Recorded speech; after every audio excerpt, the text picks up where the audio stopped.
Quelques informations avec la presse écrite durant ces dernières 24 heures dans la Haute-Savoie et la Savoie. Et on commence par l'essor savoyard avec justement du côté de Thônes, les partisans d'un débat public sur les JO de 2030 se réunissent. Et une réunion publique est organisée. C'est donc aujourd'hui du côté de Thônes dans les Aravis en Haute-Savoie pour réclamer l'organisation d'un débat public sur l'accueil des Jeux Olympiques et Paralympiques d'hiver 2030 dans les Alpes françaises qui approchent à grands pas. Donc c'est organisant, on en reparlera bien entendu dès lundi pour la sortie de cette réunion publique. Également sur l'essor savoyard qui s'intéresse du côté d'Annecy avec l'adjoint annécien qui avait déjà tenté d'obtenir l'investiture de son camp en 2022 est choisi pour représenter le Front populaire sur la deuxième circonscription de la Haute-Savoie pour les élections législatives en vue de ces élections qui auront lieu le 30 juin et 7 juillet prochain. C'est Guillaume Tatu, donc délégué candidat du Front populaire sur cette deuxième circonscription de Haute-Savoie. Et donc il a annoncé aujourd'hui. On continue avec l'essor savoyard avec 5 jours pour célébrer la fête de la musique entre Carouge et Genève. On va donc aller du côté de la Suisse.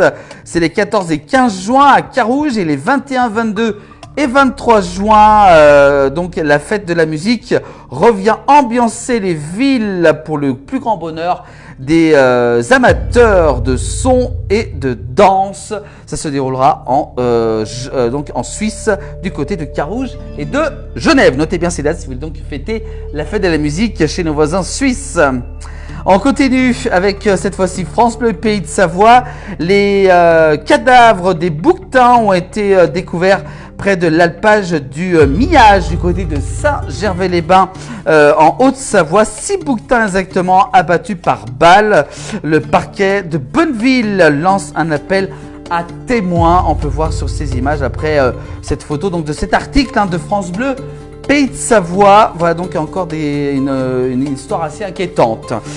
On continue avec toujours France Bleu Pays de Savoie qui s'intéresse sur l'ATMB, met en place un système justement anti-fraude au covoiturage au niveau de la douane de Valard. C'est une information de France Bleu Pays de Savoie. La nouvelle arme de l'ATMB pour lutter contre les automobilistes fraudeurs qui empruntent la voie réservée au covoiturage sur l'A41.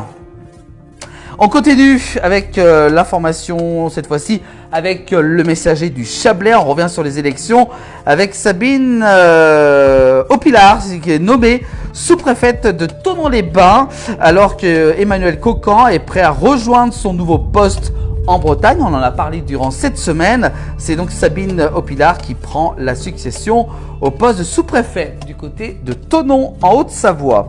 Et puis enfin, on termine avec cette fois-ci le messager du Faucigny avec du côté de Bonneville des hommages émouvantes à la mémoire de l'ancien maire Michel Mélan. Une œuvre a été réalisée par l'artiste haut-savoyarde Kimia qui a eu l'idée d'utiliser le métal et des galets extirpés de l'arbre qu'elle a donc taillé afin de pouvoir ajouter une plaque d'inscription. Voilà donc ça s'est déroulé durant ces derniers jours du côté de Bonneville en Haute-Savoie.